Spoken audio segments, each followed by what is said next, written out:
زندگی کو دیکھنے کا ڈھنگ طے کرتا ہے کہ تمہاری زندگی کیسی ہوگی۔ زندگی کو دیکھنے کا ایک ڈھنگ یہ ہے کہ ایک طرف میں ہوں اور دوسری طرف جو بھی کچھ ہے وہ دشمن ہے۔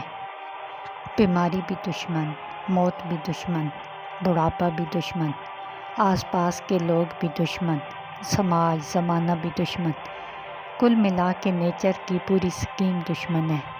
اور دوسری طرف میں ہوں، یہ ہوتی ہے انا۔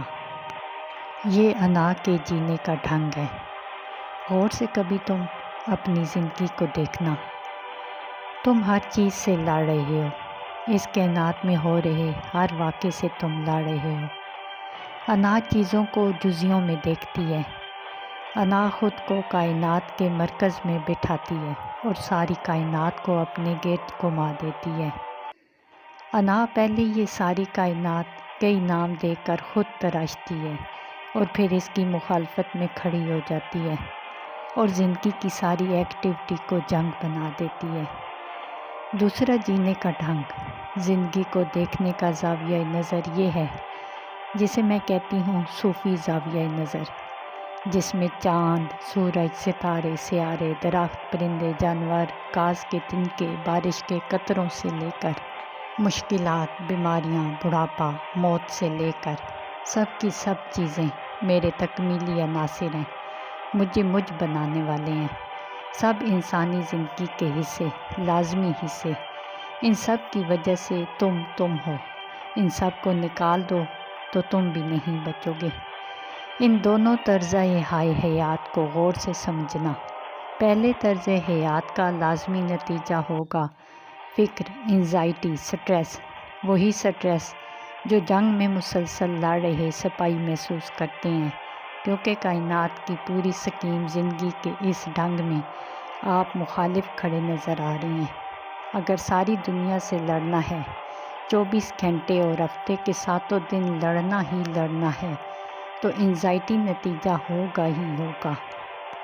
اور تم اپنی اس دنیا کو غور سے دیکھنا۔ اس دنیا نے جینے کا یہی ڈھنگ چنا ہے۔ انا اسی ڈھنگ کو ہی چن سکتی ہے۔ ایسی زندگی میں پیس، سکون، سٹلنس، یہ سارے تصورات بس تصورات رہیں گے، یہ عملی حقیقتیں نہ بنیں گے۔ اور مزے کی بات تو یہ ہے کہ لڑ کے بھی مرنا ہی مقدر ہے۔ روز انسان ہار رہا ہے، کیونکہ زندگی کے لیے لڑنے کا عمل، تھوڑا غور کرو تو یہ زندگی کے خلاف لڑنے کا عمل ہے اور کچھ نہیں۔ کون لڑ کے زندگی کی جنگ جیت پایا؟ تم لڑ کے کیا موت کو ہرا دو گے؟ کیا بڑھاپے سے جیت جاؤ گے؟ کیا بیماری پیچھے رہ جائے گی؟ لڑ کے بھی یہ سب آتا ہے اور تم لڑتے رہو گے تب بھی یہ سب آتا رہے گا۔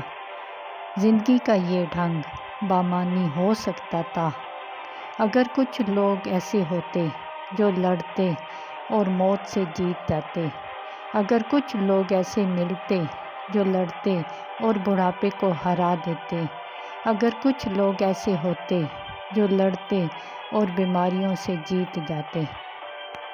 جنگ کو زندگی کی فطرت سمجھ لینے کا آخری انجام کیا ہوگا کہ تم سب کھوکھلے ہو جاؤ گے اور فکر و انزائٹی کے علاوہ تمہاری زندگی میں کچھ نہ ہوگا۔ جدید مغربی فکر اور سائنس کو غور سے دیکھنا، وہ اسی طرز حیات کو بنیاد بنا کر چل رہا ہے۔ جدید سائنس کو غور سے دیکھو، یہ ہر چیز کے خلاف لڑ رہی ہے، ہر چیز سے خوف زدہ ہے، کیونکہ ڈرے بغیر لڑائی ہوتی بھلا کہاں ہے۔ جو خوف کو نہیں جانتا، یاد رکھنا وہ لڑائی کو بھی نہیں جانتا۔ لڑائی بہادری کی نہیں، اندر سے ڈرے ہونے کی علامت ہے۔ اس دنیا کے بڑے بڑے جنگجوؤں کو غور سے دیکھ لو، ان کی زندگی کی ڈرائیونگ فورس خوف رہا ہے۔ ہٹلر نے ساری زندگی شادی نہیں کی، صرف اس ڈر سے کہ اس کے کمرے میں ایک اور انسان کو سونے کا حق مل جائے گا اور وہ اگر اس کا گلا دبا دے تو پھر کیا ہوگا۔ سوچو، انسان کا قریبی ترین رشتہ ہوتا ہے میاں بیوی کا، اور فرائڈ کہتا ہے کہ میاں اور بیوی کے درمیان ایک سیکسول وار ہے جو ساری زندگی چلتی ہے، جس میں شوہر بیوی کو اور بیوی شوہر کو ڈومینیٹ کرنے کی کوشش کرتے رہتے ہیں۔ بس ایتھکس کے مسائل ہیں۔ جو ہوشیار ہیں، ذرا پڑھے لکھے ہیں، وہ اور ڈھنگ سے ڈومینیشن کی یہ جنگ لڑ رہے ہیں، اور جو گنوار ہیں وہ سیدھا سیدھا مار پیٹ کر یہ جنگ لڑ رہے ہیں۔ لیکن مقابلہ ہر دو جگہوں پر جاری ہے۔ انائی زندگی کے سارے تعلقات پر کبھی گہری نظر ڈال کر دیکھنا کہ سارے ہی تعلقات غلبہ پانے کی خواہش میں الجھے رہتے ہیں۔ تم گھر میں بچوں اور والدین جیسے رشتوں کو دیکھ لو، ایک مقابلے کا تعلق صاف نظر آئے گا۔ کیونکہ زندگی اگر جنگ مان لی جائے گی تو مقابلہ اور ڈومینیشن آپ کی زندگی کا ڈھنگ ہوں گے، پھر ایک رشتہ نہیں، آپ کی زندگی کا ہر رشتہ اس رنگ میں رنگے گا۔ غور سے دیکھو تو صحیح کہ جو زندگی کا ڈھنگ تم نے بنایا ہے، اس میں تمہارے قریب ترین رشتوں کے ساتھ نبھا کے ڈھنگ کیا ہیں۔ حیرت کی بات ہے کہ باپ بیٹے کو بڑا کرتا ہے، اسے پالتا پوستا ہے، اور آخری نتیجہ کیا نکلتا ہے کہ وہ بیٹا اس کے سارے اختیارات چھینتا جائے اور اسے محدود کرتا کرتا ایک کمرے تک لے جائے، اس کو بیماری سے بچا رہا ہے، تعلیم دلا رہا ہے۔ کیوں؟ کس لیے؟ تاکہ کل وہ اس سے تجوری کی چابی چھین سکے۔ ماں بچے کے بڑے ہوتے ہی اس کی شادی کے پیچھے پڑ جاتی ہے۔ کل اس کی بیوی آ جائے گی تو بیوی اور ساس کے درمیان قبضے اور اختیارات کی جنگ چھڑ جائے گی۔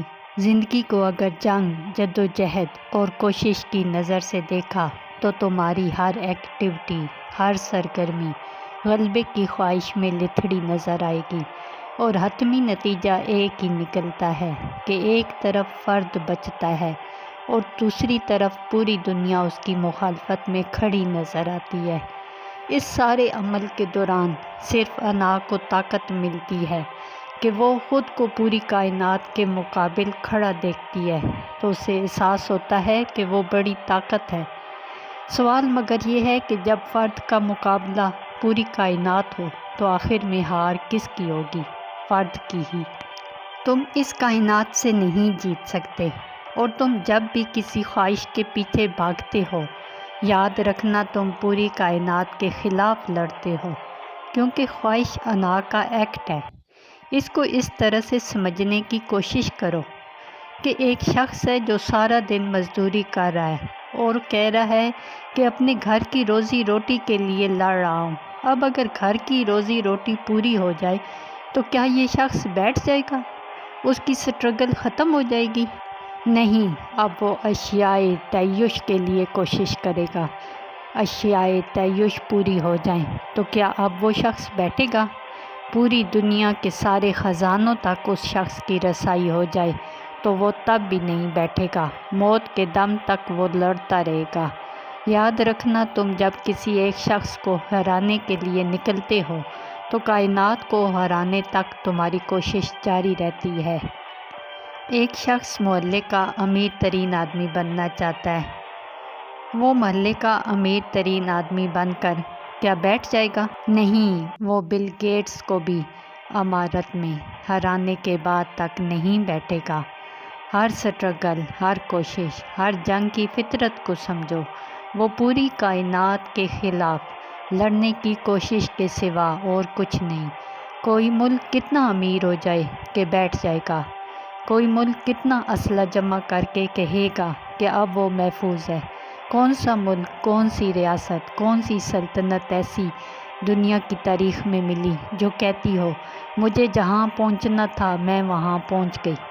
زندگی کو جنگ بنا کر دیکھنے والا نقطۂ نظر، اس کا المیہ یہی ہے کہ جنگ کو جتنا بھی تم لڑو، آخر میں ہار مقدر ہے۔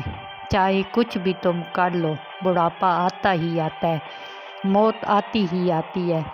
باپ جتنی بھی کوشش کر لے سب کچھ بیٹے کے ہاتھ میں پہنچ کر ہی رہے گا۔ ساس جتنی بھی کوشش کر لے سارے اختیارات ایک دن بہو تک پہنچ ہی جائیں گے۔ اور اس زاویہ نظر کا حتمی حاصل جو انسان کے ہاتھ آتا ہے وہ صرف پریشانیاں ہیں۔ انزائٹی، دل کا دورہ، بی پی اور کینسر جیسے مرض رہیں گے۔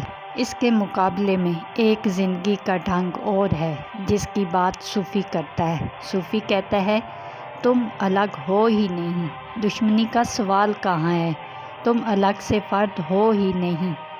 جیسے جسم ٹریلینز آف سیلز سے مل کر بنا ہے اور تمام سیلز مل کر تمہیں تم بنا رہے ہیں، اسی طرح یہ کائنات ایک ہے جس میں تم ایک خلیہ ہو جو اس دنیا کو دنیا بنا رہا ہے۔ تمہارے جسم کے سیلز بھی اگر تمہارے جیسا ہی انائی دماغ رکھتے ہوتے تو جو حشر تم نے اس دنیا کا کیا ہے وہی حشر تمہارے جسم کا یہ خلیے کر دیتے۔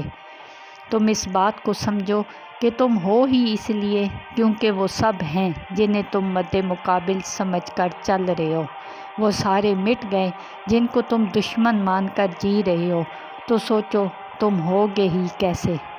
کبھی غور سے دیکھنا، وہ جو تمہارے ذہن میں کالا درخت ہے وہ بھی تمہارے تم ہونے میں ہی مستعار ہے۔ ایک ٹرم ہے بٹر فلائی ایفیکٹ۔ اس میں بتایا جاتا ہے کہ ایک تتلی جب اپنا پر پھڑپھڑاتی ہے تو اس کا اثر بھی پوری کائنات پر پڑتا ہے۔ یہ کائنات، یہ زندگی ایک کل ہے۔ تمہارا دماغ ہے جو دو تراشتا ہے، ورنہ حقیقت میں دو یہاں ہیں ہی نہیں، سب ایک ہے۔